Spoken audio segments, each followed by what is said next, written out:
Rolling.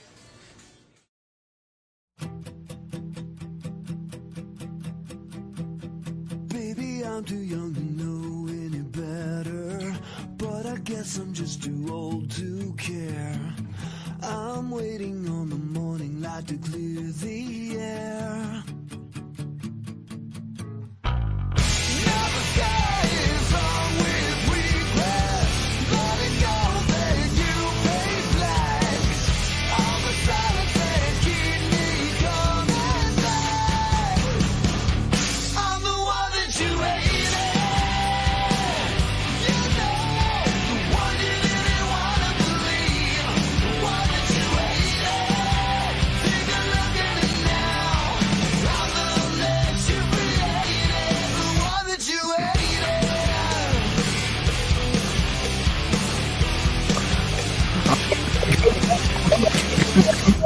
Happy Sunday. All right.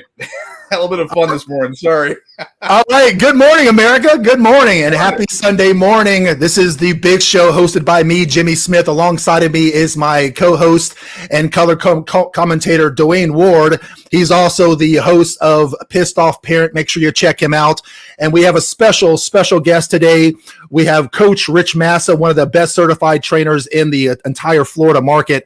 The Big Show is a podcast where we discuss modern day issues like men's health, masculinity, the hard truth about dating, and what makes a man a man. So let's get the Big Show started. Gentlemen, good morning. How are you guys? Morning. All right. We're here. We're live. We're moving. Yeah, we're live. What we got? So we got our first special guest, Rich Massa, here in the studio. Richie, welcome to the show. It's great to have you here. So for those of you guys who do not know who Rich Massa is, let me tell you, he is not only an accomplished personal trainer, but he's also a dear friend and personal friend of mine for over 24 years. Rich Massa is a personal training director in Orlando, Florida. He's 6-time nationally certified, has over 18 years of experience, and trained over 1,000 clients. Now, don't forget, I'm also 5'7", 195 pounds. Steel and sex appeal. Twisted Steel and sex appeal. He's also a father. We'll get to that. Don't worry. He's also a father of a 5-year-old girl too. Well, Right. listen, just also let you know of their ladies watching. I also like pina coladas. I don't like to get caught in the rain. Oh yeah. He's also not into yoga, and he only has half a brain. So there's. I'm on the show to get insulted. All right. well, it's coming your way, so trust me. So let me kind of share with you guys a little bit about me and Rich and our friendship, and also, of course, our friendly rivalry. So Rich and I, Rich is actually my best friend. I've known him for over 24 years. We actually used to work in the same entertainment agency doing fitness modeling, entertaining, and we even bartended together years ago. I think Dwayne has a picture of. Don't you have a picture of Rich and I bartending like? I think I do. Let me see if I can find that real quick. I'm gonna make sure I get it on the video.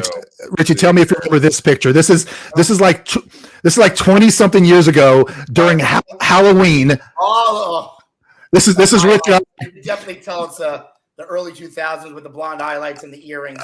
Yeah, look at those earrings and the little blonde tips you got going on there. Are those frosted tips? Yes. Yes. Frosted flakes? At the time. All right. Correct. Yes. Correct. Okay. All right.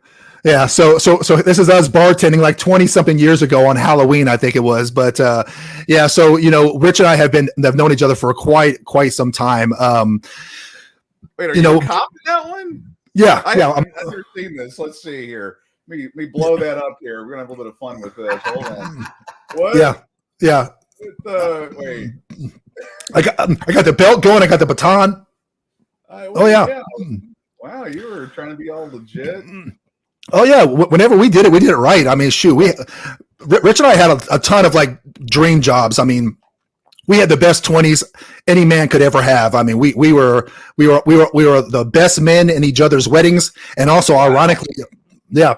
So both of our weddings, we were the best men in each other's wedding, and ironically, we were both the best men in each other's divorce parties as well. So, yes, I asked, like, were you guys warning each other before, like, as they're walking down the aisle, like, don't do it. Yeah, actually warned me of mine. and I did not listen. He was like, "Hey, listen, are you sure you want to do this?" I did. I left the car running, but he did not jump in.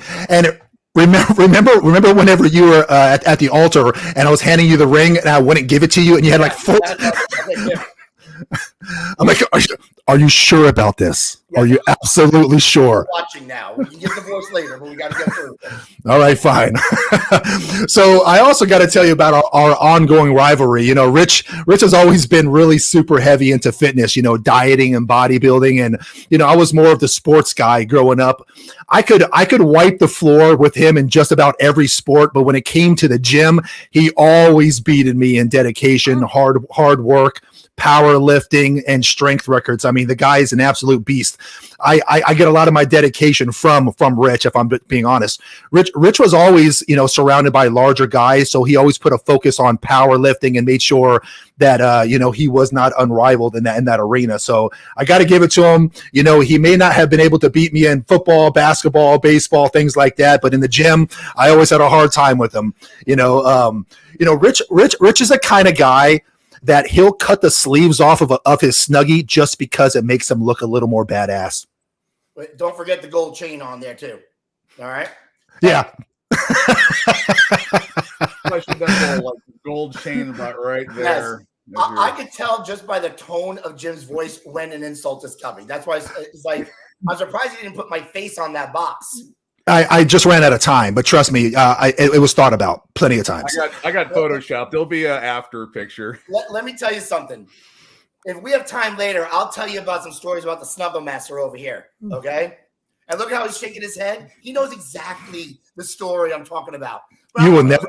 It's a big show, so I'm gonna let you do your thing. You will never be called back to the show ever again. So, you know, Rich, one thing I really appreciate about you though is that you were always very laser focused on your physique, always laser focused on lifting. You had that dedication that was impressive, man. So I've got to ask, because I've known you for a very long time. You've always stayed the course. You've always had that dedication. You know, what was it that fueled that dedication at such a young age? Why were you so hungry to push your body to these crazy limits? Well, that's a good question. Back a long time ago in New Jersey. I grew up as in New Jersey, central New Jersey. I wouldn't have guessed. In the ghetto. So, what? I wouldn't have guessed. Your accent kind of threw me off there. I was thinking more Midwestern. Yeah. California. He's got the watch. He's got the tight black shirt. You know, Right. I mean, my little brother's shirt. I have my little brother's shirt on. I mean, So, Richie smells like Dior and Bad Decisions. I mean, you know, he's Wait, Miss Mandalorian. We've got questions out there. I don't want to detract from, you know, the direction and all that stuff, but now we've got a need to know the story. Oh my God! Oh, the Snuggle Master story. Yes. I swear to God, I'll never bring you back on this show. Just to answer your question, I grew up an overweight kid. My parents brought me up as a Jehovah's Witness. So an overweight Jehovah's Witness, I was beating the ladies off with a stick. Oh yeah. They were rushing towards you. Overweight Jehovah's Witness in Jersey. But I felt, so I was incredibly popular in school and never got made fun of. But I felt growing up, my dad got me this weight set at around 13 years old. And I tell this story all the time. Want to give you a fighting chance? Old school cement weight set. He put it in the attic, and I was very curious about it. I literally touched it, and I felt like a shock of electricity go through my body. And I knew my life. It was like, oh, this is it right here. I felt like I know I was a little bit shy, but not. I loved people, but I said, there's another person that wants to come out of this shell, and I knew this was the way to do it. It became like my art, my discipline. You know, and of course, when you're growing up as a teenager, I wanted to show everybody and prove myself, but it became more of almost a self-development tool. It became like I always grow. It became my mental health anchor. It became a way of life. It helped me grow discipline. It gave me markers to go for. You know, there's no ultimate truth than you can either lift this weight or not lift this weight. I can see the results. So it just became a way of life and digging down deep and bringing out the person I knew was already there. And that's when I started getting into more entertainment and fitness modeling. And that's where I met my best friend. He's like family, as you can tell. I grew into, and like you said, I surrounded myself with larger guys because this personality came out. And that's how I got into, I said, I want to push this thing and see how far I can take it. And that's how I developed this way of life. Yeah. Yeah. Well, you definitely did a good job, and you made a great career out of it too, Well, yeah. I mean, of course, busting your balls on the picture and all that. I mean, but still, you were cut. You were in shape. I mean, you had a good definition. You had bulked up. I don't know if this is kind of later, but did you ever? Or were we going to talk about like, when you were starting out, like what did you do to kind of figure stuff out? And the reason I asked that is like when I was younger, I got to meet one of my school grade heroes, Lou Ferrigno, a few weeks ago. Yeah. I mean, he was a guy that worked out and all that stuff. And I never obviously attained that, but like, who were your motivators? I mean, you didn't know Jimmy yet. So obviously, I mean, I'm as motivated now, but back then I wasn't around. Yeah. Okay. I mean, before you idolized me, who did you idolize? Is basically the question. Yeah. Oh, before I met my next idol, Jim. Right. Cool. I actually, just like any 70s, 80s kid, you idolize, obviously, Stallone. You idolize, I was love Schwarzenegger. I just had these, and I started reading muscular development and fitness magazines, and that's like surface level, but it gave me at least a way like to start to know the nutrition basics and some lifting basics and, before the science. But those were my role models, which I don't think we have these days, are these strong male role models. And I go, I want like Stallone when he was doing Rocky, it's like the underdog that's willing to fight. And I felt I identified. But then you have Schwarzenegger, who literally looked like a Greek statue. And that's like this ideal. Right. And for some reason, I related with both of these men. I go, these are going to be my role models, who I aspire to be. So and watching movies and documentaries and watching Pumping Iron, it just fed that spirit. It gave me a pathway. So I know enough about you to know that you have a philosophy to fitness. What is your philosophy? Share that with the crowd. I believe I really believe that your body is a gift from God. It's a temple, not an amusement park. You treat it like in a temple, not an amusement park. And that's what I'm seeing a lot of these days. Well, my temple's like 1,000 years old and it's got like monkey crap all over it and it's crumbling. Yeah. That's mine. But go ahead. Sorry. All right. I believe the body, I've come to develop a philosophy of a few ideas. Idea number one is the body should be a reflection of what it can do. I see a lot of, like when I go to the gym, a lot of guys look strong or they look great, but they're not strong. They can't even do a pull-up. They can't do the basic fundamentals. I also believe to maintain attraction from your mate or other women and to build confidence, you should have a body that women want and a body that men want to have. And that's always been my philosophy. I don't say I maintain it 100% all the time. Yeah. I have a body that women want, like, holy, I want to see what's under that shirt. But like when a man sees it, like, I admire that dedication, but it takes sacrifice and commitment. To me, it's the ultimate embodiment of discipline and strength. When you take off your shirt, you see a developed body. It's the embodiment of discipline and strength. So, you and I have talked, over 2 decades now about every topic on the planet, and the topic of men have come up a lot of times and what it means to be a man. We were just, young adults whenever we first met. I mean, we were in our early 20s, just trying to figure out life, just trying to figure out how to become from a boy to a man. And one of the things that I noticed that you talk a lot about is things like duty, like, what is the duty to be a man, to be a masculine man. As it relates to fitness, do you feel that there is some sort of duty for men to work out, to exercise, or is it just like more of like an optional thing based on who you are? Like, what's your thoughts on duty? No, well, first off, especially since having my daughter, which we'll touch on later, it's a man's responsibility. It's your duty to be fit and strong. if we're supposed to be leaders of the house, I am a follower of the manosphere, and I don't know if this show will say I'm part of the manosphere or red pill content, but if we're supposed to be leaders, we have to lead by example. We have to lead in multiple areas of life, your spiritual life. Like, it's one of the 7 deadly sins to be sloth-like. Yeah. So if I'm going to demand respect from my wife and my family, I have to lead by example. I'm not saying you have to have a 6-pack and this many big arms, but you should at least be fit to where you can lead the house in fitness, because they're going to follow your example. How are you supposed to expect your wife to respect you or protect your home when you can't run up the stairs? Yeah, no, that's You true. should also be gluttony. Thank you, Amanda. Gluttony is the word I was looking for. Gluttony is a sin.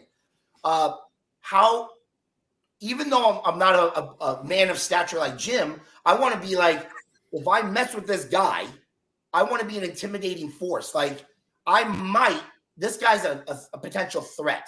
Like, I want to demand that respect from other men. And that's why when I did surround myself with bigger guys, like, my personality fit, because it was like, I don't care. I'm going to come in and we're going to compete as men. I don't care about height, weight, age. You're not going to outwork me. You're not going to, like, that's a masculine trait. And it's going to, that should be a mindset for most men. You have to lead by example. Yeah. I always felt that, one of the duties as men, of course, is to, protect, right? So we talk about providing a lot of times, but when it comes to the protection part, I think that women, they're looking for protection in multiple ways. And the two most important ways they're looking for protection from or security from is protection and security physically, of course, and also emotionally. So developing yourself as a true man that is wise and, intelligent and experienced is great. But on the safety part of it, I think that's a big deal for women. And as a man, I agree. I think it's your duty to be able to know how to fight. Now, I'm not saying you got to take UFC classes. I'm not saying that you even got to, take karate classes, but I mean, if you're going to, how about firearms training? If you don't want to put hands on someone, as you know, I'm a big firearms guy. I do competition shooting all the time, and I train. Really? We haven't shared that, but yeah, I do competition training with rifles, handguns, and shotguns. So,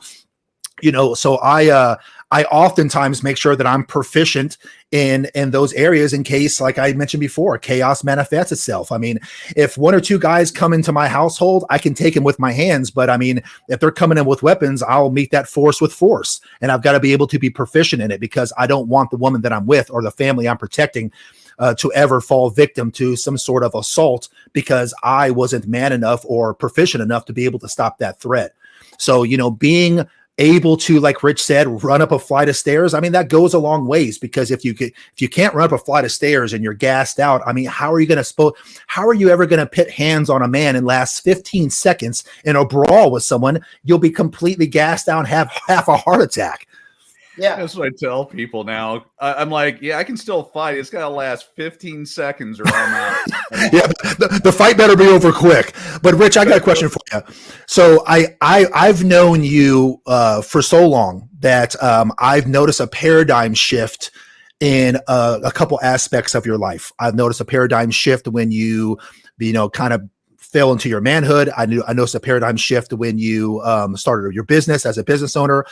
Another one whenever you became a husband. But this recent paradigm shift is one that I've noticed has been probably the most substantial. You finally becoming a father. Tell me about, your daughter and how, your duty to be fit and strong plays an important role in that. Yeah, that's a pretty personal. I get emotional every time I talk about this.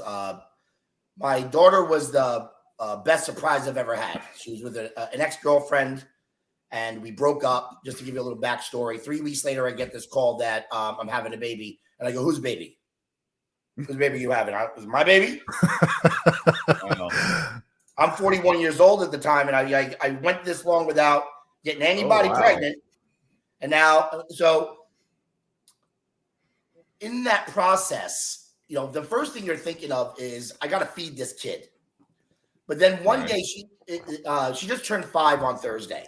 And right around when she turned 2, during the pandemic, everything was very stressful. I was actually trying to become a professional motivational speaker and life coach. I wanted to take my coaching to another area. But obviously everything was shutting down at the time. Right. And I felt like I was getting a little bit of a dad bod. And I promised myself I would never be that guy, That was my own personal decision. But one day, I'm a big Superman fan. Love like these ideas of these superheroes. And Superman is like that ideal. We're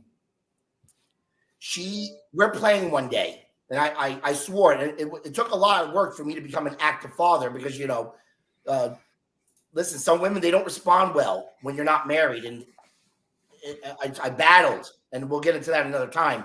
But when I finally I'm spending time with her and we're playing, and she takes my Superman, I have some Superman action figures, nowhere near the collection that Dwayne has. No, Dwayne's got you. Action figures. No, don't judge me. And she holds it up. She goes, "Daddy." Ooh. And I went, "Hey, you're right here in the I fields." get goosebumps talking about this, and it punched me in the gut. I'm like, the first thing I said was it Superman or Ant-Man? Which one was it? Oh. That's two. I'm sorry. It just came out. I apologize. I want to apologize. I'm very sorry. I'm sorry. He did the crossover. Did DC to Marvel and just made that happen. Wow. All right. But that really punched me in the gut. And I said, first off, I said to her, first off, lower the standards for your father. All right. That's Superman.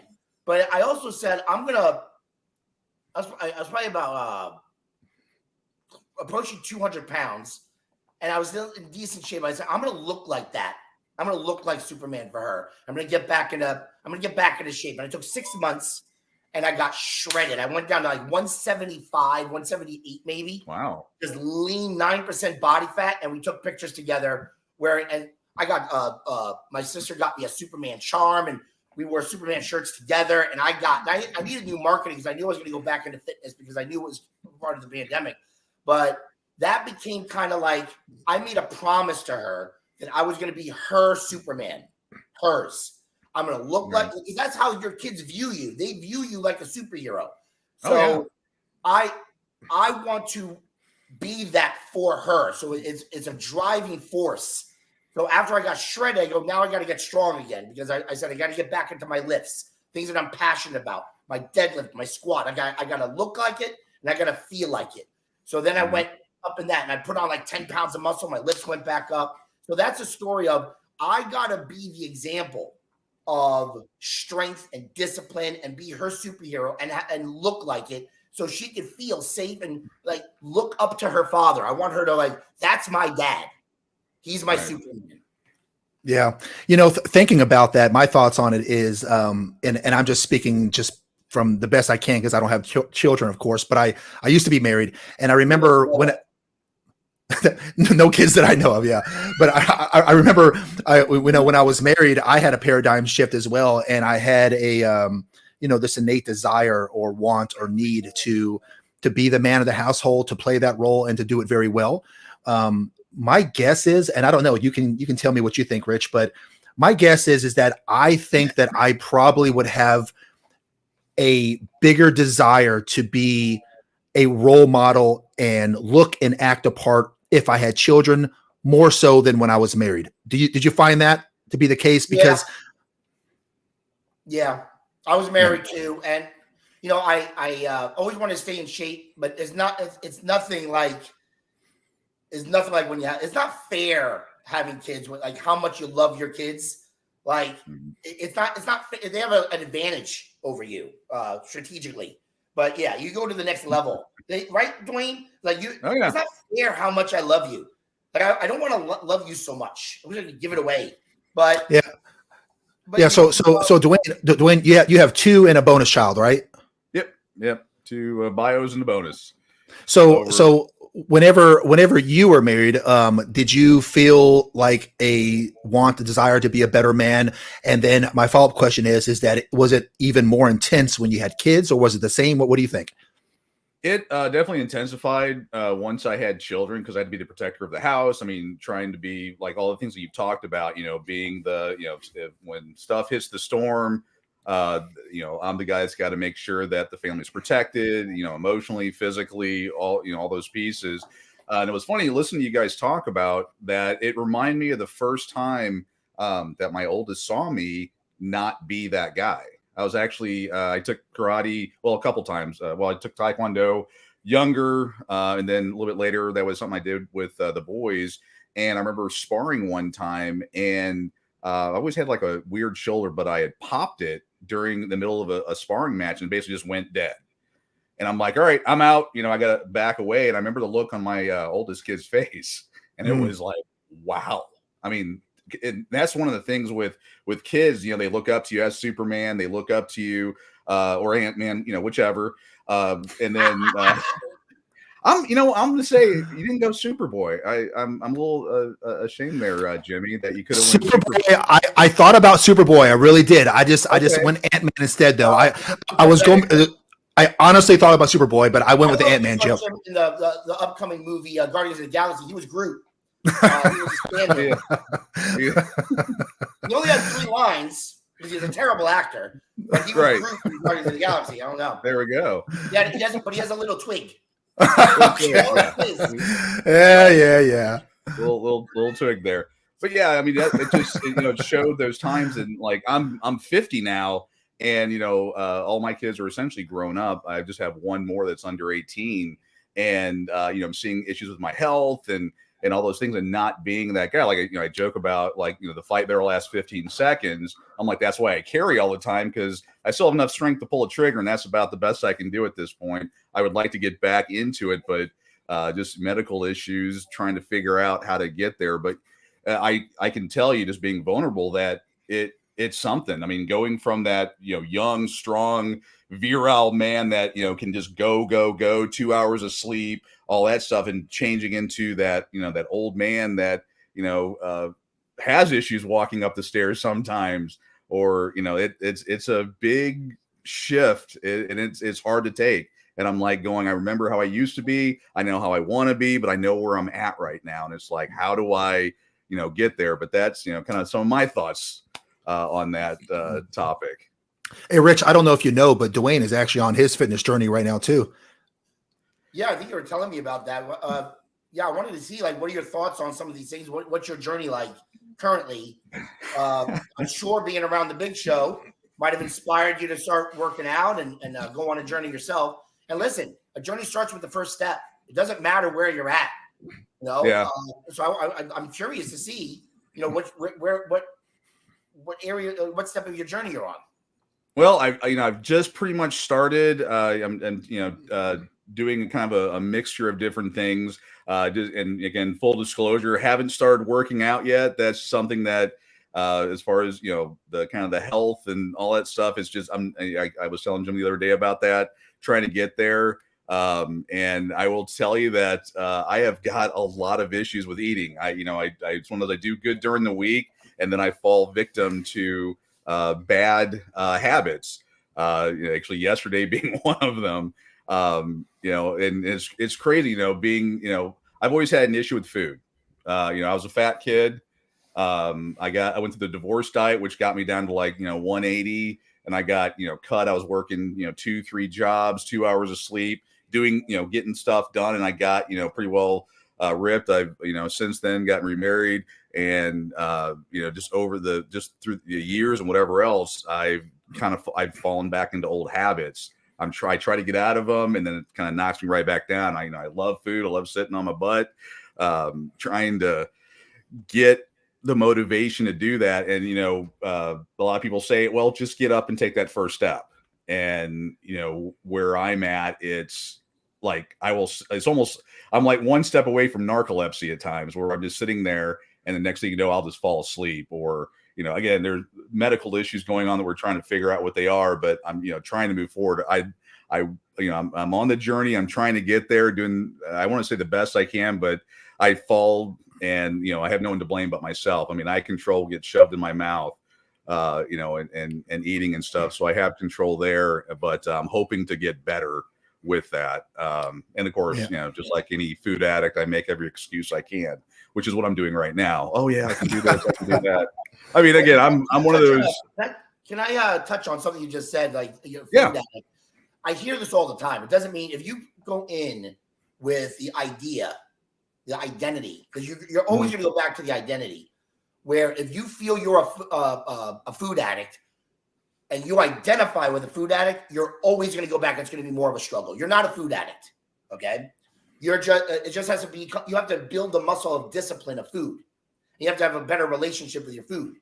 So if you go in and just change that mindset that you're a food, and I hear this all the time. What people typically do, life gets in the way. You starve yourself all day. You snack all day, and then you're feasting at night because you starved yourself all day. Then you do it all week, and then I'm off. Then you're feasting on the weekends because you starved yourself all week. It's just there's no flow, and that's what I teach: is get into a flow of a discipline, and you'll do much better. But what I'm going to encourage you to do is change that identity. Get that food addict out of your head. You got to get it out of your head. And So, then you know, I'm becoming more disciplined every week. I'm becoming a disciplined dad. Becoming that.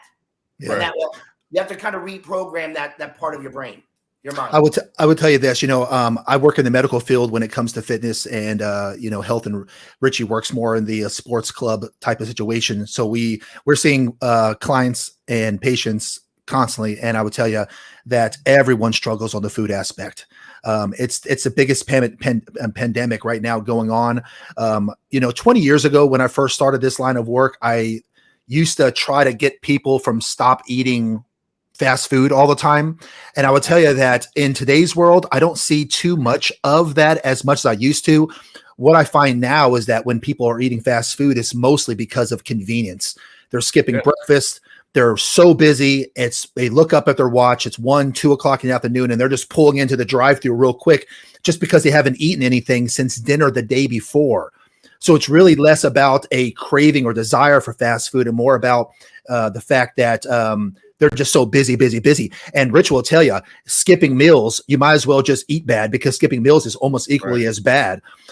You know, the obesity rates that's going on right now in America are just astronomical. You know, when you look back 20, 30 years ago, you know, some of these stats, when you look at obesity, you know, it's just progressively getting worse. When you look at this stat right here, can you zoom in on that a little bit for everyone to see?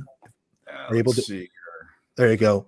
So what we're looking at right here is that when you look at the stuff that's in blue basically means that a person is obese, and obesity on the BMI scale starts at 30 to basically 40. So what you're looking at here is you're looking at in blue adults that have rates of 30 to 35% of obesity. So about 30 to 35% of people who are obese in 2011, and you look at all the way to 2021, and you look at and these are states, by the way. So in 2011, there were 12 states where 30 to 35% of everyone in that state were obese.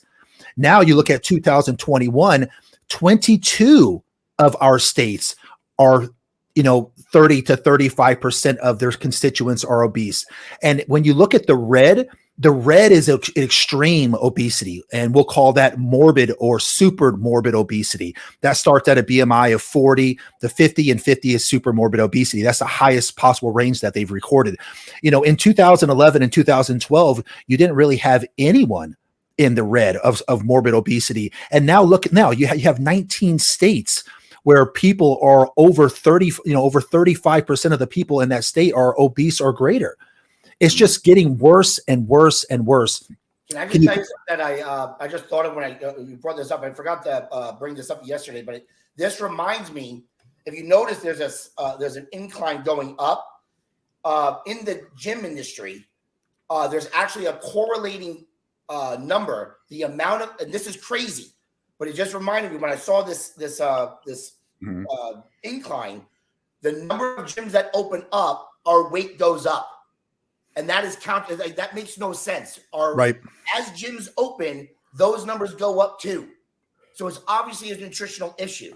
It's crazy. Like how many more tools. If you also notice, most gyms are surrounded by restaurants. Right when you walk outside, there's 3 Yeah. restaurants. I know those bastards. Yeah. You come walking out of the gym and you smell barbecue cooking from the place next door. And when No, you're they done, put like there's a guy, Mark, that's commenting. I'd like to comment on some of the things about big government, which is not completely untrue. Carbs are bad. They're not bad. I want to touch on some of these issues. That's the problem, is the gross lack of education in our country, and people are sticking to these ideas, and they don't have a set way or the nutritional basics, which we'll touch on later.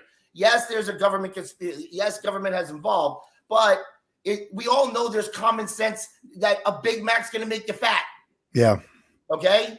Stovetop touch stuffing is not exactly. We know this already. So regardless of government, that is a deflection. That's I don't want us to have that mindset of, oh, because of conspiracy, that's why I'm here. No, you shoved the Doritos in your face. You know Doritos are high calorie. Not saying Doritos inherently are bad, but we know inherently. We just got to put better tools and practices in place.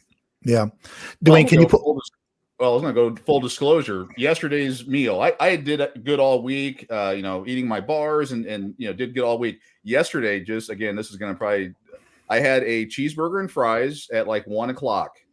At 5 o'clock, I had half a pizza. That was yesterday, and I paid for it all day, all night. I mean, it was horrible, but I consider myself to be a reasonably intelligent, master of my own domain kind of guy, but it's like something takes over, and I wasn't hungry, I wasn't whatever, but the idea of pizza just hit, and I was like, yeah. And then I had like a couple brownie, because Domino's makes some good brownies to finish it off, and it's one of those psychological. I don't know. There's something in that food that just makes you just go nuts, and that was my Saturday. Yeah, folks, please don't forget to support and like the page by liking the video and subscribing to the channel. Be sure to hit the bell icon next to the subscribe button so you're notified when Dad Talk goes live today.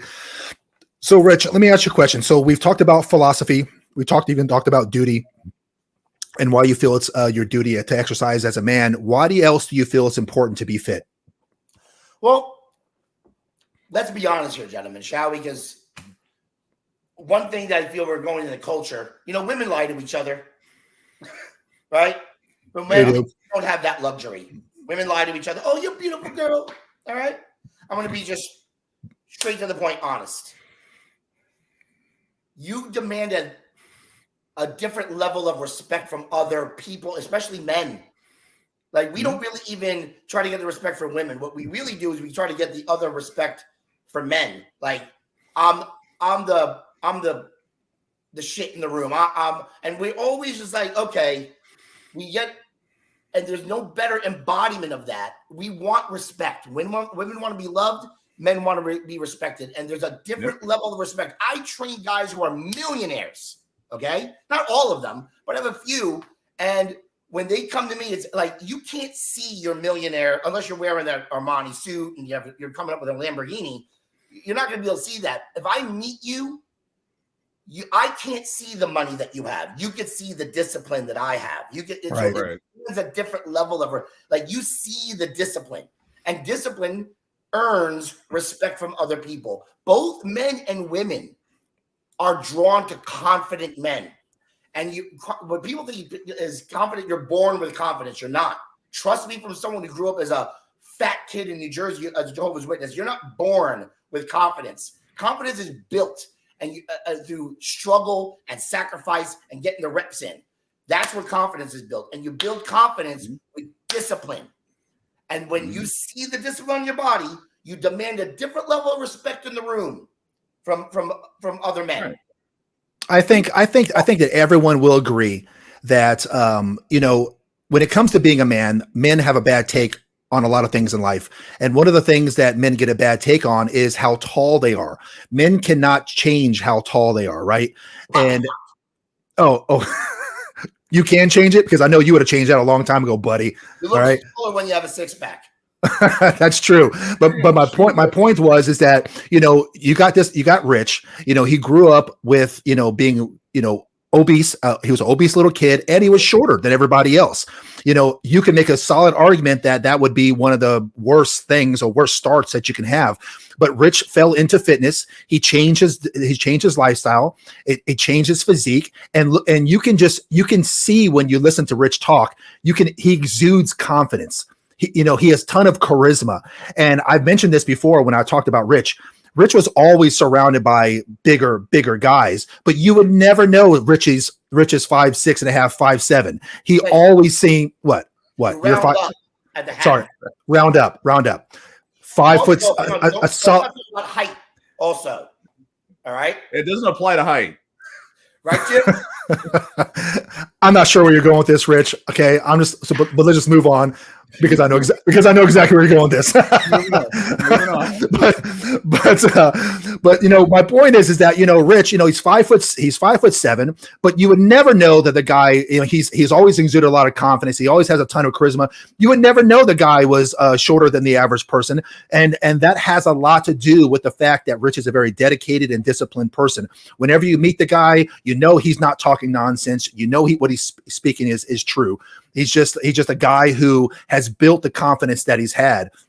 But so Rich, tell me about, I hear a lot of guys whenever I'm training guys to be masculine, whenever I'm training guys to help them on the open dating market, a lot of the guys who are the 5'9" and shorter, they're constantly telling me things like, well, Jim, you're tall, so you have it easier.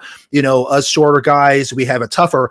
And I always go back to telling them about a guy I know named Rich Massa, who is a slayer of women. And you would never know that he's 5'7".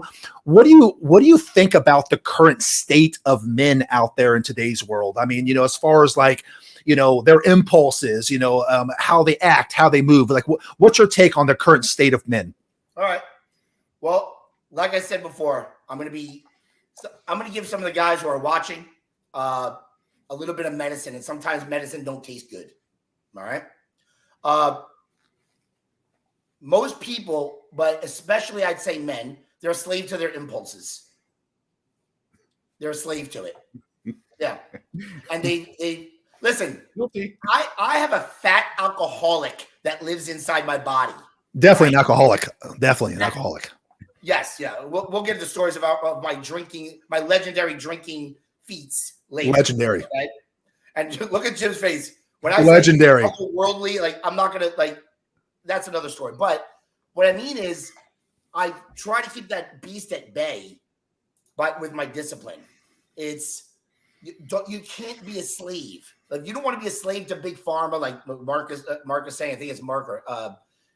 You can't be a slave to your impulses. You're going to be a slave to so many other things. You're going to be a slave to your woman. She's not going to respect you.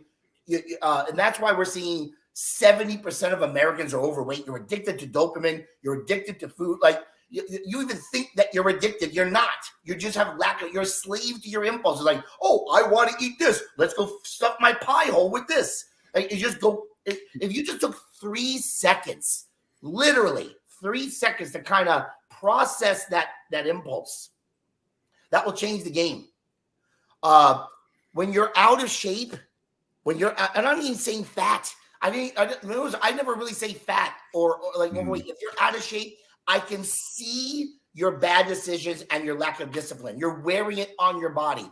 When we say Americans right now are 70%, 30% I believe are obese. It's where do we rank among the global market? America's got to be number one at everything. So we're number one in obesity too. We're an economy. We're the number one sports teams. We're also the number one in being fat. And I'm not going to say overweight. I'm going to say fat because it stings a little bit. So it's just basically the term obesity. It's a medical term. It's defined as an overaccumulation of fat on the body. An overaccumulation. And you're termed obese when you have 20 pounds or more of that. And a good indicator is the BMI. That's like the first step. And me and Jim, we treat kind of the same people. I'm more on the health and fitness side. I have clients. I build a clientele business. Jim is on the medical side, and we're both kind of noticing the same things. That the BMI is outdated. You can't go by BMI. Well, it's not outdated. It's a measuring stick. And Jim, what do you think about that? Are you seeing the same thing at the clinic with the BMI? Yeah, I do. I constantly hear it. Honestly, I hear it a lot more from women than I do men. I hear that the BMI is a European standard of looks, and what people need to understand is that BMI stands for body mass index, and the BMI is not a standard for aesthetics. It's a standard for circumference, and those don't change. I think that people want the BMI standards to change because we're realizing as we look at the epidemics on obesity, people, especially females, when you look back into the 1960s, the average weight of a female back then was around 132 pounds. The average weight of a female now is around 168 pounds. The average weight of a man back then from the 60s to now has only increased about 4 or 5 pounds, where women have increased 40 pounds. So I hear that a lot more from the females where they're trashing the BMI scale. But what people have to understand, men and women, is that the BMI scale has nothing to do with aesthetics. BMI, I mean, despite concerns that BMI doesn't actually identify whether a person is healthy, studies show that a person's risk of chronic disease and premature death increases with a BMI of 30 or greater. And that's considered obese. This has nothing to do with how you look. It's basically on a medical standpoint that if you have a circumference of your body greater than this number, it increases the risk of chronic disease. For example, in 2017, retrospectively they did a study of over 103,000 deaths. And they found that people with a BMI of 30 or greater had a 1.5 to 2.7 times greater risk of death for a 30-year follow-up.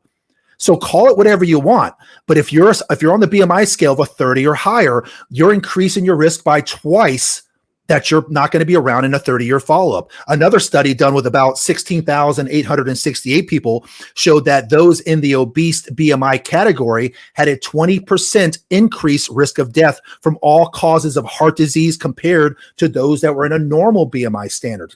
So we're not, on a medical standpoint, I'm going to tell you something, folks. We're not changing the BMI standard just because people are larger than they should be or larger than they ever have been. We're not changing it because in the medical field, we don't deal with what people feel. We deal with medical stats and data and statistics.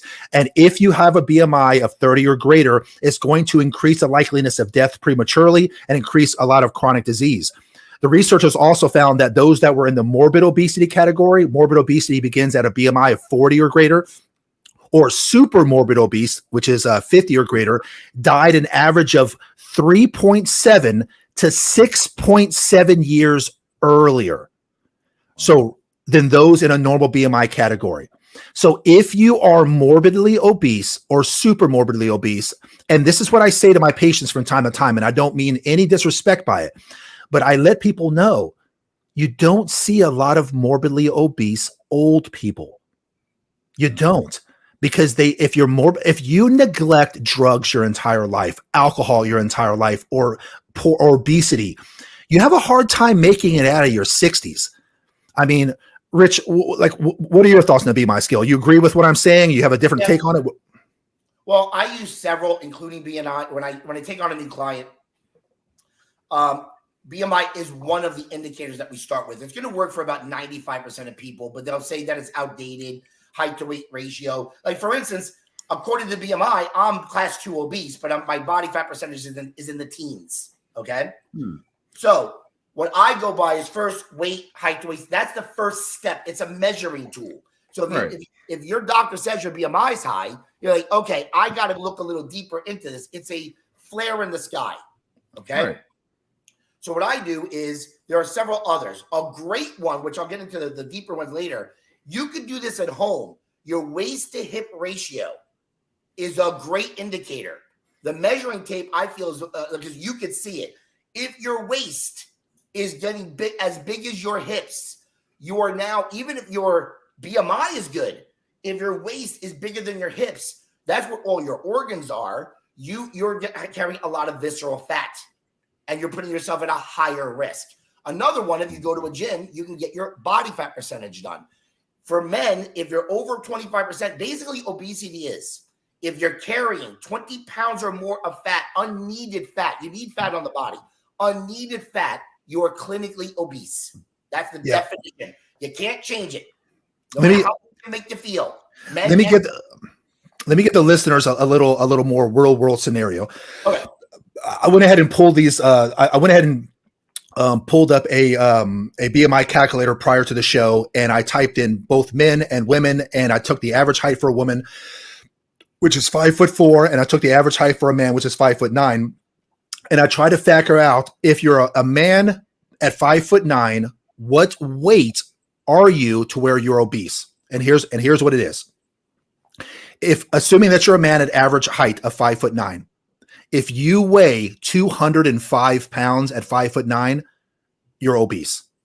Oh, damn. If you are 5'9" as a man and you weigh 271 pounds, you are morbidly obese. So that's the factor for females.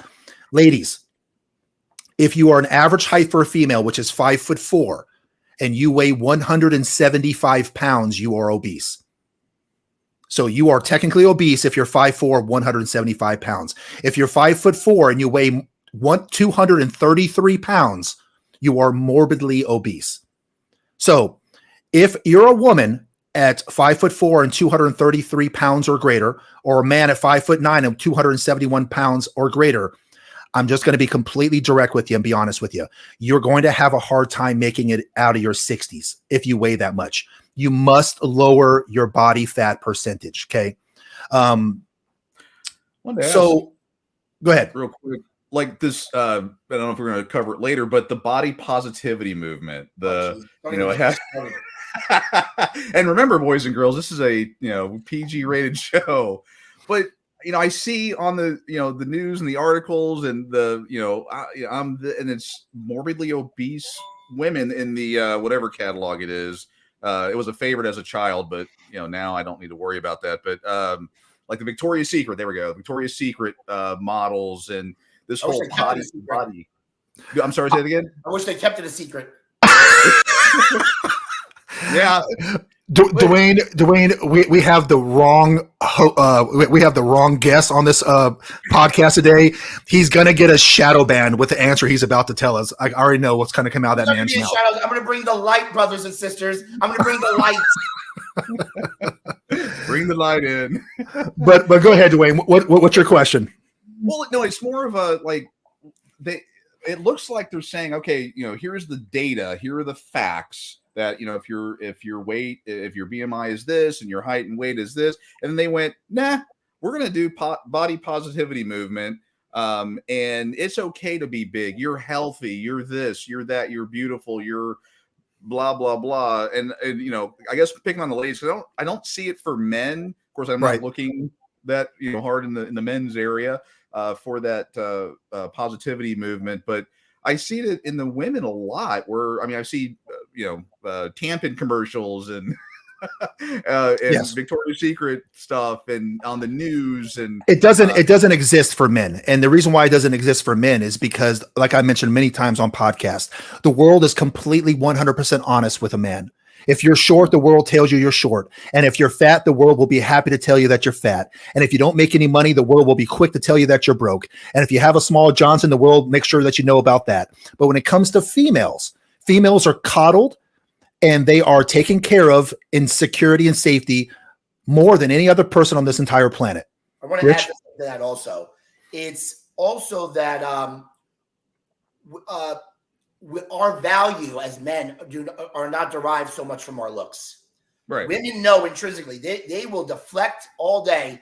They know their value comes and their power comes from their looks. Yeah. So if everyone's beautiful, then all have their equal power, because they like to have everybody kind of equal. If you notice, they don't want fairness and equality.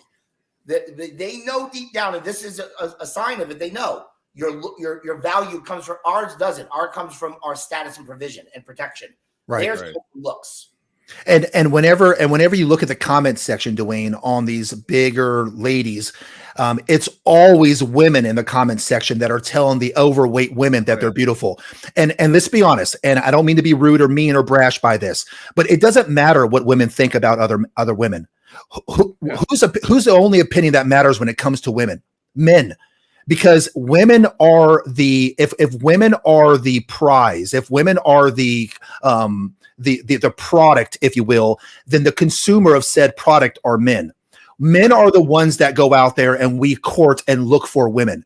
Unless you're a woman that wants to date other women, then the only opinion that matters is men. And when you look at these comment section, you see crickets from men, because men are not going to come out here and say, lady, you are absolutely invisible to me, because we just get roasted in the comment section because we're misogynist and sexist and etc. So you don't see these guys. And then on the 1 out of 50 or 1 out of 40 comments that are a man that talk about, oh, I'll take her the way she is, she's beautiful. Let's be honest. Look at his profile picture. That guy doesn't have any options. Right. He doesn't have any options. But for most men who have the options of more of women, if a man has the options of 1 or 2 or 3 women, like he's not just like he has nobody, men are by and large are not picking women who are obese or morbidly obese. We're not. The way that a woman settles for a man who makes 30 grand a year, men settle for women who are morbidly obese or higher. And guys who have options, we aren't checking those women. Now, there are guys out there that will go over and smash on a Friday night. I'm not saying they won't. And honestly, men, stop sleeping with these overweight women. Stop. You're part of the problem. But like we talked about before, the fact that a woman who's overweight can attract a guy to come over and sleep with her has no correlation, even no causation, to the fact that she'll be able to keep him and put a ring on her finger. Okay. Right. The smaller the woman, the larger the ring, people. The smaller the woman, the larger the ring. But can I touch a little bit on the body positivity movement? Go ahead. Real quick before we move on. There's not been a bigger detriment to women than the body positivity movement. It gave them Agreed. It gave them a sense of delusion, not number one, but also they're risking their health for an idea that everybody's beautiful. Not only that, like Jim said, the amount of, imagine you're fed this idea since you're a little girl that everybody's beautiful no matter what. And then when you hit your 30s and the knight in shining armor isn't the guy that you think you deserve, which honestly no one deserves anything. Right. Right. You earn it, but this guy has not come. Can you imagine the level of disappointment and heartbreak it's causing this woman, because she's been fed since she was 3 that she's beautiful? Not to say she, but if you're, it's not attractive. You're not attracting the guys that can have options. Yeah. And but you believe that you can. You believe it, and so your whole world view and paradigm is shocked with reality. Because you're 35, single and childless. Or you think you deserve these guys who are coming who are broke.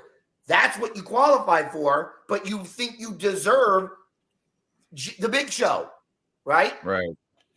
So, good point, Rich. The amount of disappointment that it's been no bigger detriment to women. So I'm called mean all the time when I'm direct and say you'll attract a better partner when you lose weight. I'm just direct like that.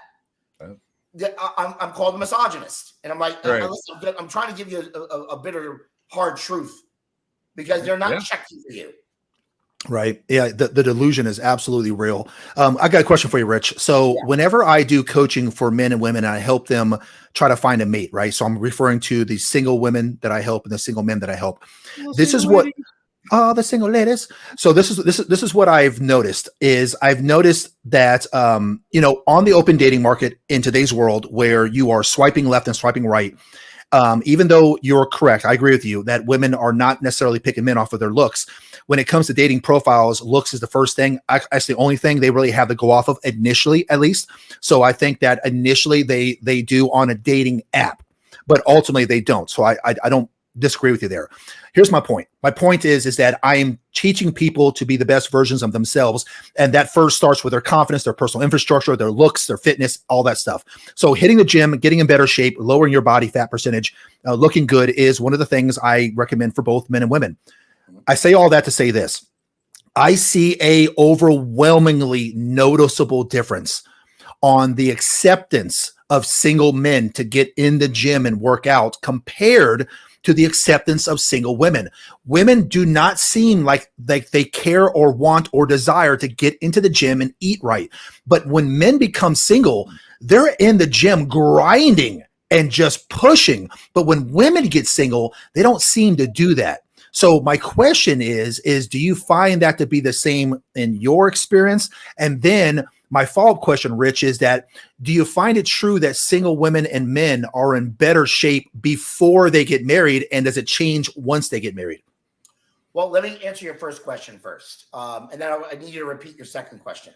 Actually, it's opposite with me. 70%, 65 to 70% of my clientele is women. Not because of health, though.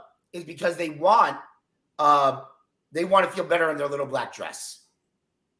They do value their looks more. So that, but men do not care about their health and looks as much as women, because again, they'll care about how much it costs. They'll care about how much money they're making. They'll overwork themselves. But when I do get a guy who wants that, let me tell you something. Those guys grind, because A, men are more competitive. They want a challenge. Mm-hmm. And B, they view it as an investment. Men do not like to waste money. Yeah. So they're looking at it like, hey, I want my ROI. So they like the challenge. So they are grinding. When I get a competitive man in there, I'm like, oh, let's get to work, because I got some good programs that will change their physique. But women, mine on the other side is, but it's not, their lack of discipline, because they get overwhelmed with their kids. But mine is on the other side. Now, societally, men are encouraged to go to the gym, right? And then they get called creeps there by women who are trying to work out. Yeah. But I find it on the other side, men societally are encouraged to go to the gym because they know we got to struggle to become and earn that woman. They don't have to. Do you find it true that men and women are in better shape before they get married than after they get married? Let's just answer that question. What did Dwayne just say a few minutes ago? What kind of diet he went on after his divorce? Divorce diet. The divorce diet. Why? Yeah. Well, before I get to my point, Dwayne, why did you do that? Well, actually, it was weird because it was actually very devastating. So I just didn't eat. My brain went into take care of my family mode, or what was left of my family, and I just had zero desire to eat. I know most people are like, "Hey, I gotta get my divorce bod so I can get ready for my next conquest." I mean, saw the realities there. The next conquest. Conquest. The next conquest. Yeah. I mean, it was like, I've got that, but a lot of mine it was almost surprising. Within 30 days, I dropped like 30 pounds. I mean, it was, wow, holy cow. It was insane. I went from where I'm at right now, 230 down to, I think it was like 190. Cause I was getting ready for court actually. And I'm like, none of my clothes fit. I actually had to go out and buy new clothes. And then, I kept it off and I was working a couple different jobs, very physical jobs. Aside from being a tech nerd, I was actually delivering bounce houses on the weekends, which is a very strenuous job. And I was, had no problem doing that. I was keeping up with the young kids. But yeah, I lost just a bunch of weight from just grinding. I was getting 2 hours sleep a night, and I was just always, trying to keep my family, what was left of it, together, make sure my boys were taken care of and make sure I didn't end up statistic. I'm sorry? You got to get more disciplined. Yeah. Oh, it was a forced discipline. And I'll tell you, right before it all went down, I wasn't. I was a completely different person, physically, mentally, and emotionally. But when that happened, it was like, okay, it's go time. So let's play on Dwayne's example there. I'm going to just use it as a to correlate what my theory is of why we get out of shape when we're married. The mating process is complete. Yeah, I know we get busy. We're married, blah, blah, blah. I have kids. Yes, that takes a lot of time, but you could carve out 30 to 60 minutes and not stuff Twinkies in your pie hole, Right. But there's no outside force. When you're single, you now have to compete in the dating market. Right. It goes to our evolutionary biology. We want to pass on our genes. But when you're married, the mating process is complete. I don't have to do anything to impress this woman. And then we wonder why the divorce rate says 70%. We get comfortable. Men don't get Also, we don't value our health. We overwork. We don't get physicals. I talk to dozens of men that have never gotten a physical at age 50. Oops. Then they don't get their testosterone. They're wondering why they have ED, and they don't get their testosterone levels checked. I heard Jim touch on that a week or two ago. We don't get ourselves checked out. Right. And then we wonder why our sex drive goes down. Our women are not happy. They're not attracted to us anymore. They don't get those feelings because they married Superman. They married the competitive guy. They married the guy with the drive. Then the drive goes down because, like, I don't got to work on this anymore. Yes, you do. You got to work harder on keeping your investment and keeping your life than when it took to get it. So I'm gonna be honest too. I fell into the same exact category. I don't know if you guys caught the thumbnail that we posted today. That was actually my before and after picture. I've always tried to stay in good shape. And when I was married, I was right in the middle of my marriage. I was focused on things like, building a life for my family and my career and things like that. And for the first time in my entire adult life, I actually did not go to the gym for, I think, 3 years in a row. And I ballooned up to over 300 pounds. And I remember, thank God that I have good, honest, jerk friends like this guy right here, because, when you have a friend that's a motivational speaker and coach like Rich, he'll come out and just tell you exactly what it is. And I remember him saying to me something along the lines of, Jimmy, you look fat, bro. No, I literally said you look like the Abominable Snowman. I mean, I was 300 pounds. And white and you're hairy. Yeah. Like front and back titties? Yes. I had front and back titties. I mean, I had to wear two bras. But tits. Yeah, my tits had tits. Yeah, exactly. I had so many tits I could feed a litter. So but I got out of shape, and having really good friends that honestly love you are the difference between people who coddle you and people who would just be honest with you. Rich is a very bold, in your face kind of guy, but I know it comes from a good place. And he snapped me back into reality, and he was right. I mean, I was looking in the mirror at a guy that I didn't even recognize anymore. Long story short, it sparked my motivation to get back in shape. And I accomplished that in about 5 months. I went from like over 300 pounds down to about 250 pounds. And, I grinded and I ate 6 times a day, and I counted calories and figured out macros. I basically got back on it, and I do appreciate your help for that, Rich. If you were to tell me some positive body positivity BS like everybody else, I'd probably still be a fat 300 plus pounder. But thankfully, you were able to be honest with me, that just kind of remind me of the guy that I used to be, I guess. Well, yeah, I had to remind you of the guy that used to be. I was like, what happened to the guy that I met at the agency? What happened to the guy that strove to beat my strength records? What happened to this guy? Whoa, wait! I hear a story. It sounds like story time here. What's this all about? The strength records. Yeah, there's definitely a story behind that. Basically, Rich. I basically took Rich down. That's a short of it. But we can move on from there. We don't have to tell the entire story.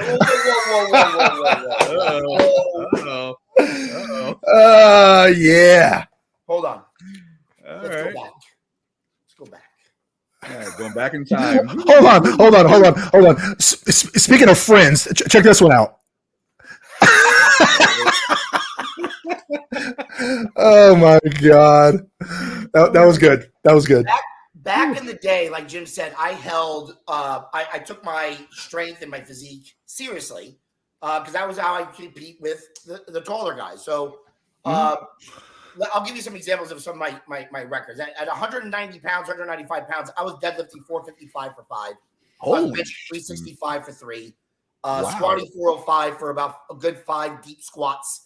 I was just a pretty strong dude. I can't do that now because I got into and Jim was always striving. Jim was tall and thin when I first met him. So I was helping him, he sees them. And plus Jim has what I call a superiority complex. He cannot. He cannot handle lies. Beating him at anything. Lies.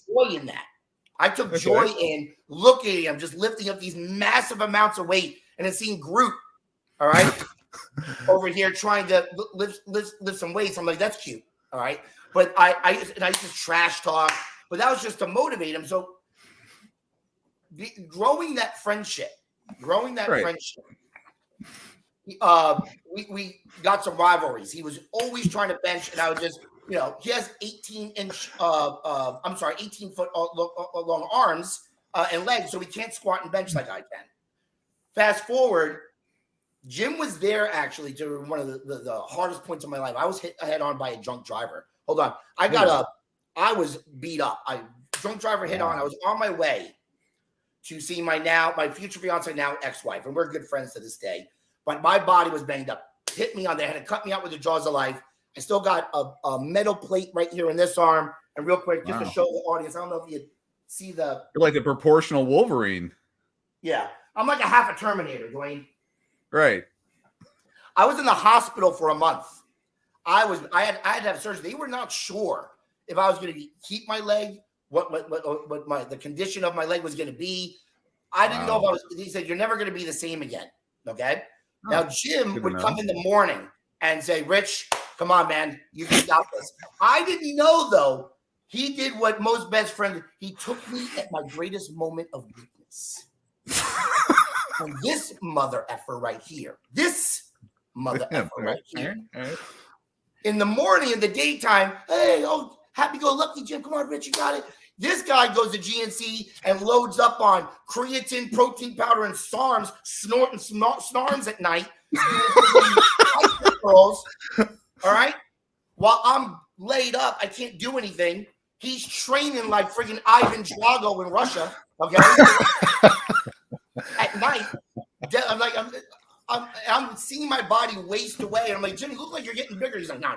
I go to the gym to start rehabbing, and it's deadlift J for Jim. And this guy looks at me in my eyes, in my soul, and breaks my beloved deadlift record of 495 for 5, and beats my other records too. All right. Yep. So basically, what a best friend would do. They take advantage of you in your greatest moment of weakness. So basically, when I was talking to the nurses when Richie was in the hospital, they were giving me the awful news that they weren't sure if Richie was even going to keep his leg, and it was awful news. It really was. Yeah. All I'm saying is I saw an opportunity that Richie's strength records are never going to ever get better than they are. So, I'll go hang with him in the morning, and then in the evening time, I'll go to the gym and crush his soul. Well, first off, he didn't crush; he squeaked by.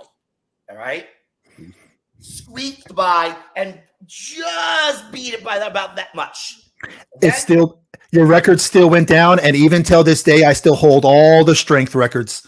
Can we? My heart, my soul. Can we all take a moment of silence? Oh yeah. So, but did that motivate you to get back in? I said, I'm going to have my revenge. One of these days. Yeah, which revenge? Are we talking revenge like in the gym, or are you going to find him on the street and drive him and hit him? I'll beat his little ass. I'll beat his ass. God took his got his revenge with his hairline.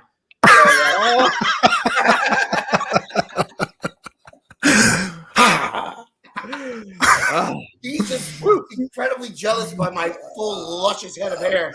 Look at that luscious head of hair. I mean, it is so thick. I mean, both of you guys are making me look bad right now. I mean, this is ridiculous. I feel a little inadequate. Positivity moment of bald men are sexy. That's the only hope I got. Like the other, one of these things does not belong. When it comes to things, life is life, right? I mean, we all have our challenges, we all have our issues. We all go through it. And Richie, to his point, he was in the peak of his performance, the peak of his life, and in a snap of a finger, a drunk driver almost not only took his life, but it took everything that he was. away in a snap of a finger. And I saw my best friend and a person I looked up to go from this, this Greek Adonis or Italian Adonis to, a broken shell of a man that he was. Whenever you're in the hospital, everyone knows how much you atrophy. And it was heartbreaking. But I would tell you what, I mean, it never surprised me that the guy would get back into it. I mean, he's just that guy. People like Rich and even myself and many others, there's things about life that, people who are not disciplined, people who are not determined, they just don't want to accept. And the reality that I've learned is that there are three things people just don't like to accept. Number one, that your weight is a reflection of your daily habits. Number two, that your mood is a reflection of your daily habits. And number three, that your wealth is a reflection of your daily habits. 90% of all the problems in your life are your fault, and excuses will not solve anything. Because if we were all able to take all the stuff that we've been through and put it on the table for everyone else to see, and we were able to see everyone else's problems, we'd probably be happy to take ours back, because people went through some really, really bad and really bad stuff. But so Rich, the topic of the show, right? The topic of the show is dad bod. There's a narrative out there right now that the dad bod thing is accepted. It's wanted, that it's preferred. I mean, what do you think about this whole dad bod thing? The dad bod is a bunch of, can I curse a little bit? I know it's PG. Oh, yeah. It's a bunch of horse shit. All right. The dad bod is this, women love, I know Jim doesn't like to bring the smoke to the ladies. I'm going to bring the smoke. All right. Good get cigars, gentlemen. I'm going to bring the smoke today. Bring it. Dad bod's bullshit. Here's why. Listen up. Buckle in. I got you. We're going to go on a ride. Women love to say they love the dad bod. Magazines across the country. I love the dad. They don't even know their definition of a dad bod really is a guy that works out a couple times a week, has some arms. Dwayne, you got an admirer out there about that beautiful head of hair of yours. But hold on. Oh, I think I touched on some. I touched some nerves there with the ball joke. Get used to it, ladies and gentlemen. We're going on a ride about the dad bod. All right, change. Listen, their idea of a dad bod, first off, is a guy that kind of works out, has a little bit of a belly, but has some arms. That's not a dad bod, number one. I love how women, they try to paint the picture of what we want. First off, women don't even know what they want. All right? They don't. That's true. They don't. Because you want to know why? They've never dated women ever in their life. So they listen to other women, and that's why a lot of them are single. They come up with this idea of the dad bod. The real dad bod is your dad who's sat in the recliner drinking beer, watching football at night, and he has a big belly and no arms. That's a dad bod. No one's glorifying that. Nobody.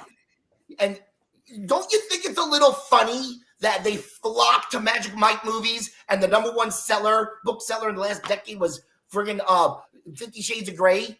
That guy did not have a dad bod. So the dad bod is bullshit. Women come up with this, and here's what. Here's my theories. You ready?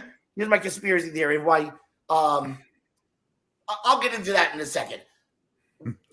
The dad bod is just this weird misconception. It's almost like this weird body positivity to give men an excuse. That way, men we can have more fun with them, and men are more easily manipulated. But we'll get that in a second. Jim, I think what do you think? So I think the audience hears you loud and clear. I think that the stats that we showed on obesity and BMI, I think we all pretty much are in agreement that we should all be the best versions of ourselves and eat right and things like that. No, so hold on. I'm not done. I'm not done with the dad bod. It's still irking me. I'm not done. Let's get to that in a second. I'm going to tell you my theory why. I'm not done talking. Here's what it is. Ladies, listen up. You guys need to hear this stuff. Here's why they say they like the dad bod. Number one is a couple of reasons. I'm going to start with three. They like to be the pretty ones. They do not want their dude to get as much attention as they do. So when the guy is styling and profiling, got a six-pack instead of drinking them, it takes a little bit of attention, and the spotlight goes on the dude, and they don't like that. Facts. Number two, it puts pressure on them to stay in shape, and they don't like that. They don't like the pressure. I've heard anecdotally, and in my own personal life, I don't like to be with you because it puts pressure on me. Like, I got to stay in shape now. So not only are you getting some of the, listen, you're never going to beat the attention of a woman, even an average woman. But when some of the spotlight comes in, like, man, what your arms, your abs, blah, blah, blah, it takes it, and then it puts pressure. Like, I got to keep up. I gotta stay on my game. And then I'll tell you one thing. All this whole room listed up. There's nothing more attractive to your woman, a bigger aphrodisiac, than other women finding you attractive. They love it and they hate it. Rule number 3: Are your headphones plugged in tightly there? They're in. All They're in. They feel that the overweight guy who's out of shape or the dad bod is less likely to cheat on them. They're safer. They're safer. Guys like who are in shape, they obviously have more. They know a guy who's in better shape is going to have more options. So we're not as safe as an option. We might step out. I'm not saying we should. That's another topic. I'm saying there's a possibility of us stepping out and having more available options because they know women like guys who are in shape and the confidence that it brings and aesthetically that it looks. They know it. So that's why that body's bullshit. Don't listen to these women, gentlemen. Don't listen to them. That's it. Rant over. Jim, I believe you had a question. You done? I'm done. Okay. All right. So here's my question for everyone here that says, hey, Richie, I hear you loud and clear. I want to make a change. I've been thinking about this for quite some time. Tell them, what is the easiest way for someone to get started on a journey to get fit? That's an excellent question. Thank you. I deal with this a lot. A lot of people say, I got to wait till I get motivated. I got to wait till this. I need to be motivated. First off, I'm going to tell you, motivation is bullshit. Yeah. You wait till you get motivated. Motivation is almost like love. All right? You're going to love somebody one day, you're going to hate them the next. If you go just based on if I feel like if I went to the gym every time I felt like it was more, I'd be a big fat shit. Motivation is like taking a shower. It has to be done daily, you know? Yes. Right.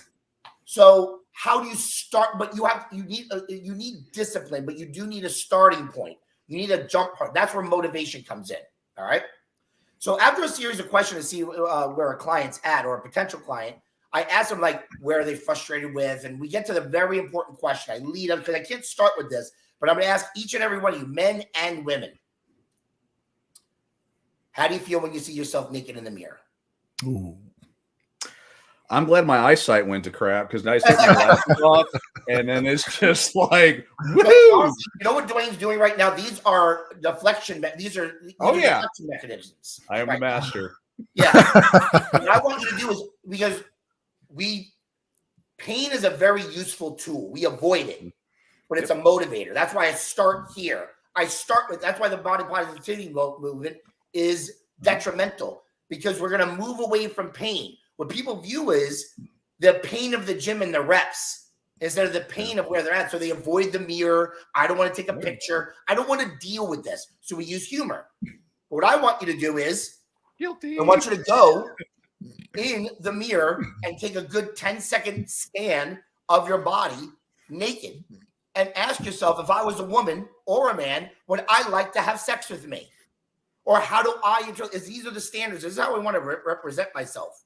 This is how I want to portray myself as a person, as a human being.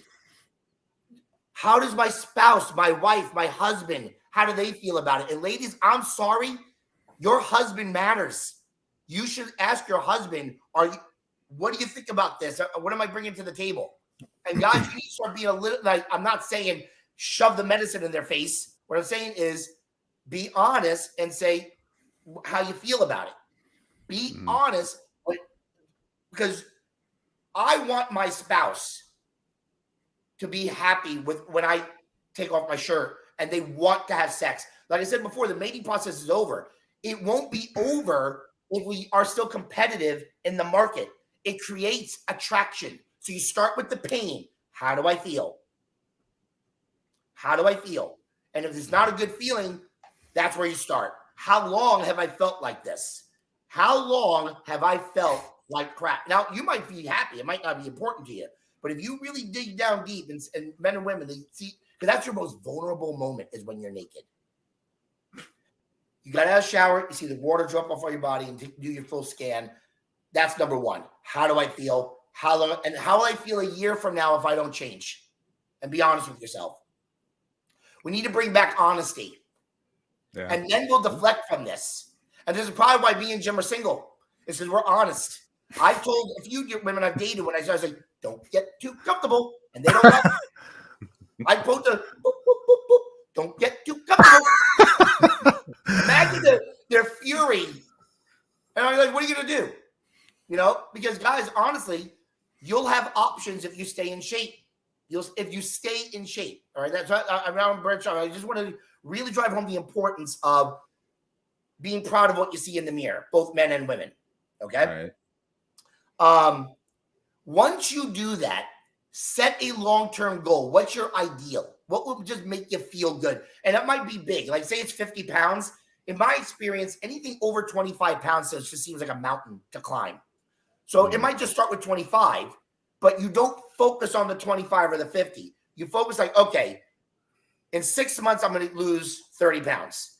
In 3 months, I'm going to be here. Let's just focus on the first 6. That's it. 6. Because if you're always climbing a mountain, but it's easier to climb a hill. Set a short-term goal. In this next 30 days, I'm going to focus on losing 6 pounds. You want to lose about 1 or 2 pounds a week because it's tough to lose fat. 1 pound of fat is 3,500 calories. Mm-hmm. Okay? So you set that long-term goal and then focus on using the KISS method.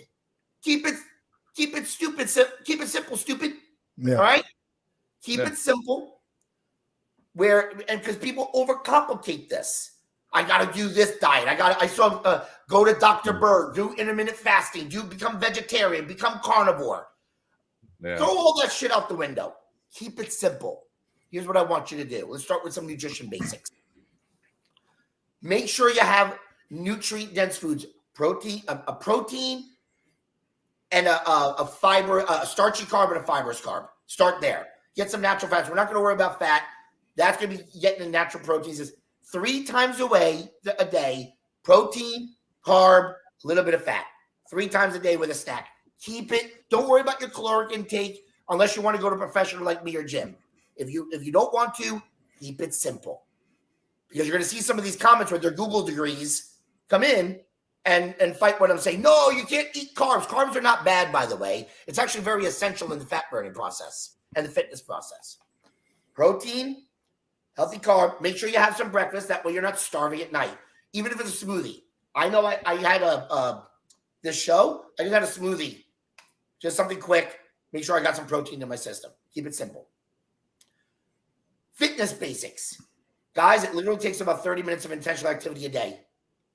When you go to join a gym, even if you just do every machine in there for 15 reps 3 times, you do a leg movement, a chest movement, a back movement, and then another leg movement, a shoulder movement, and an arm movement. Keep it simple. Don't stop until it burns for at least 3 reps. Simple, 3 times a week. 3 rounds of 3 exercises twice, 3 times a week. Simple. That is simple. That simple. 1 leg, 1 chest, 1 back, another leg, an arm, and a simple. Don't stop until it burns. Because they'll go 14, 15 move. It's got to burn a little bit. A little bit. All right. What about stress and sleep? All right. Next. Then do a little bit of cardio at the end on your opposite days. Go for a walk. Go hiking. Go dancing with your partner. Then stress management. If you actually plan ahead, focus on relief. This is also a stress relief. Focus on what is going to relieve your stress. How much sleep are you getting? Turn off the TV about a half an hour before you go to bed. Take a hot shower. Get at least 7 hours of sleep a night. Because then your stress levels, when you're stressed out, you tend to eat bad food. You make bad decisions. And then some supplement basics. If you just literally get a multivitamin and maybe a probiotic, what else? That should be good. Simple. Very, very simple. And then the best thing, what I'm going to do when I leave Jim's house today is I'm going to go home and prep my meals. I'm going to prep my basics. Some chicken, beans, and rice, keep it in the friends. It's easy to put it together, and then schedule what I'm going to work out throughout the week. I'm going to go to the gym on these days and get an accountability partner. Get someone who's going to hold your feet to the fire. If you leave it to yourself, you're going to make excuses, especially in the beginning. Okay? That's it. Keep it simple. Protein, carbs, and fats 3 times a day with those snack. Manage your stress and sleep. Prep on Sunday. Men, this is some good advice you're hearing from men straight from the horse's mouth. I mean, this is a guy who's been training for over 20 years and helped thousands of clients. So this is some good advice for both men and women. I want to answer a question. MJ Hatter asked, what if hips and shoulders have range of motion issues as well as chronic pain? A great solution to that. I know I said I did not like yoga, but I actually do yoga daily. It's a great tool for mobility. But listen, if you can't do that, it's like if you don't want to do things like that, the best thing you do is if it hurts, don't do it. How simple is that? If it hurts, don't do it. Do the other things that don't hurt. The body will heal itself. Test it again in a month or 2. If it hurts, don't do it. How simple is it? If it hurts, don't do it. Yeah. So great advice. Appreciate it. I know a lot of people are thanking you for the great tips, and it's really some simple stuff. So and these will definitely help men feel more masculine, feel more manly. Speaking of men, what is your opinion on the basic requirements for being a man? Meaning, what's the bare minimum? This is going to be good. What's the bare minimum requirement to even say that you have a Y chromosome? Like, what should men have to be able to do to even call themselves a man? Gentlemen, today I'm going to tell you the minimum requirements to earn your man card. Get my pen out. A lot of men, we're going to kick you out of the club, guys. You should be able to. Let me tell you a story about one of my clients. His name was John. Loved this guy. Loved him. Said a lot of the same things I hear all the time. I said, okay, let me see. He was a husband of one of my boot campers. I run personal training and boot camps. I said, let me see how many push-ups you can do. You can do 5. I go, John, let me tell you something. I'm going to be your surgeon. We're going to perform a vagectomy. We're going to remove your vagina. And he started laughing. That's how bad. We're going to remove your vagina because the number one requirement to earn your man card is you should be at least be able to do 10 push-ups. Yeah. Chest to the ground, at least a half an inch from the ground. If you cannot do 10 push-ups, we're taking away your man card. I've got one. You got to be able to do at least 1 chin-up. You have to do at least 1. I agree. 1. What if you about a push-up? a building and you can't pull yourself up? Good point. And your pants are about to fall because your belt don't fit anymore. That's an embarrassing way to die. Then you have to erase your Google history. All right? How many sit-ups, Rich? By the way, if I die, it's your job to erase my Google history. Buddy, right? I'm all over it. I'm all over it. I can't have all that midget porn being on your computer. I love them some midgets. They make me feel tall. Tall? Yeah, I knew it. You're a big spinner. So how many sit-ups should a man be able to do? At least 15 sit-ups. We're not asking you to go to boot camp in the military. All right? We're not saving Private Ryan here. I just want you to do 15 sit-ups. Yeah. Okay? Yeah. You should be able to run up a flight of stairs without getting out of breath. Yeah. By the way, a great way to get some what we call NEAT activity, it's non-essential activity and movement, is taking the stairs. Non-essential movement. Taking the stairs, park it a little further. That has a lot more benefit than you guys think because we want convenience. And that's really what is at our detriment. But you should be able to go up a flight of stairs without getting out of breath. Take the stairs every once in a while. So if you do these, let's get rid of that those man tits and that dicky do. All right? Your dicky do? What does a dicky do? A dicky do is when your stomach goes out further than your dicky does. Got it. All right. All right. Folks, don't forget to like and support the page by liking the video. We got a few people in here. We appreciate all the support. Just hit that like button for us and make sure you subscribe to Dad Talk Today. There's some great topics. If you just joined in, we've got Dwayne Ward here, our co-host, and we also got Rich Massa, certified personal trainer and one of the biggest fitness experts I've ever met in the planet. He's one of the best in the Orlando, Florida area.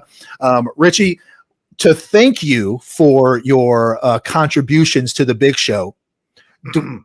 What? No, go ahead. I'm just I know. I just don't trust you. I'm just going to say that I want to thank you for all your contributions. I know that you're a hardworking guy, and I know it took a lot for you to come on the show. So to thank you, Dwayne and I decided to put together the first ever Big Show rapid fire questionnaire for our host.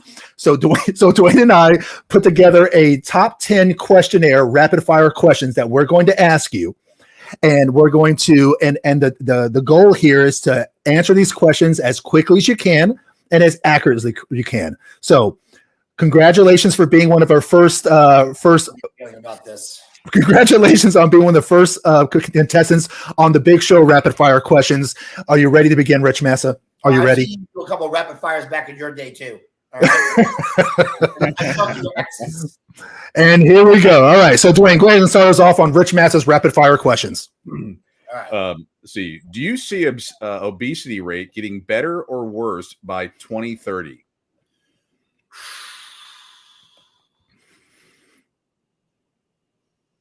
These are rapid fire. Rapid fire, buddy. Rapid fire. No, I don't. No. Okay. I think it's going to level off a little bit, but I don't think we're going to get much worse. It might. I just don't see it getting any better than it is now. No, I don't.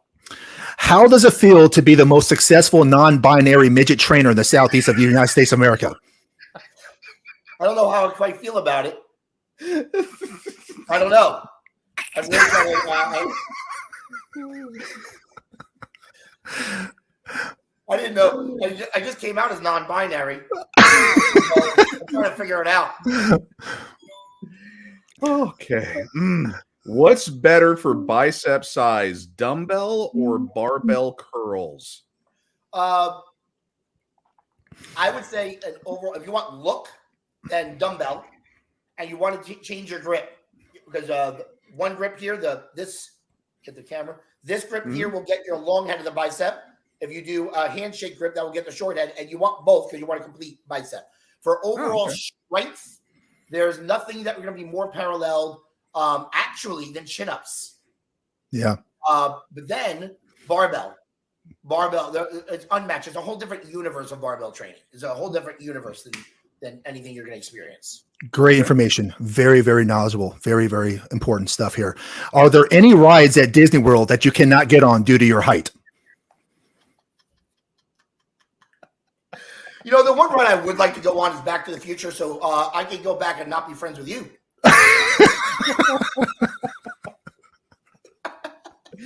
Let's see here.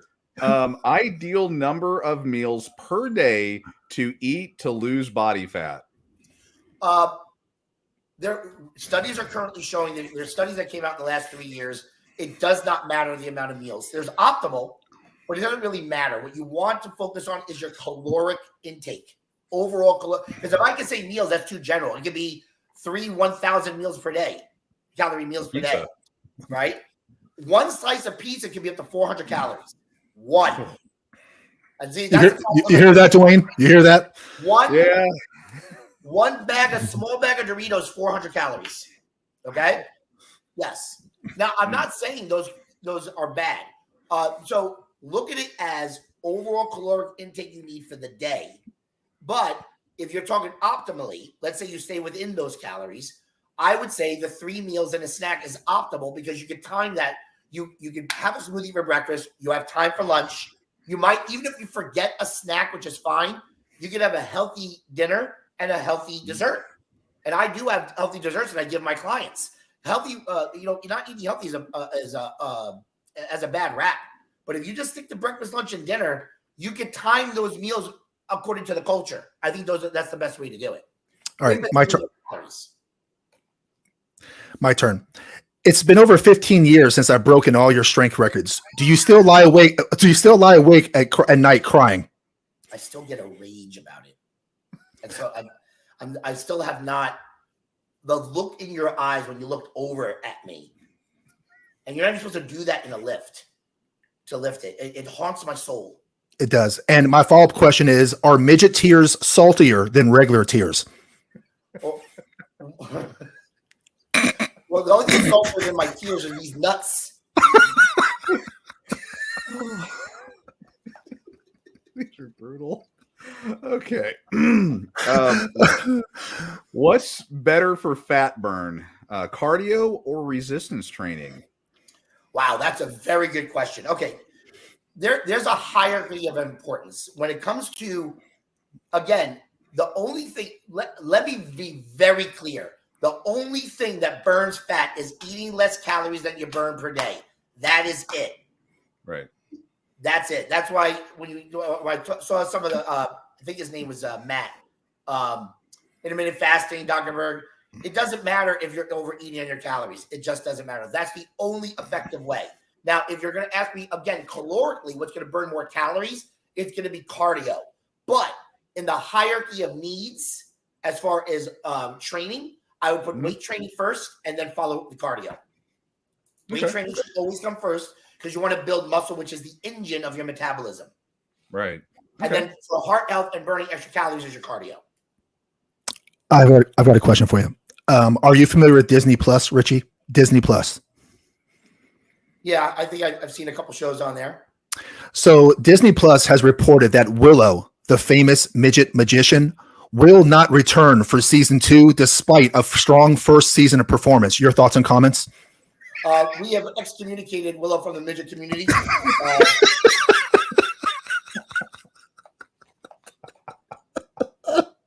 He's no longer a midget. He's just a little person now. Oh, God damn it. Because he became woke. Oh, God. He was my hero as a child. He was your idol. Dwayne had Lou Ferrigno. You had Willow. Willow. Right. All right. I think the final question here. Does the amount of time you spend in the gym correlate to better workouts? No, not at all. Okay.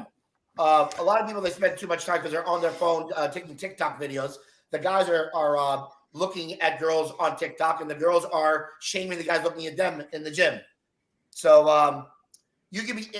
I tell my clients this. I help. My slogan is I get people in shape without the guesswork. You should be in and out of that gym within 45 minutes to an hour. I get mine done. Now I'm on a 5-day split, but you should be on your gym days an hour. If you're intentionally focused and you don't have to work that hard. You don't have to leave killing yourself in and out in an hour. It's 4% of your day. So that concludes our first ever rapid fire questions. Thank you so much, Rich. We really appreciate that. That was Dwayne. We have a give us a good sound effect here, buddy.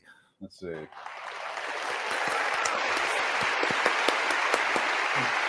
Excellent done.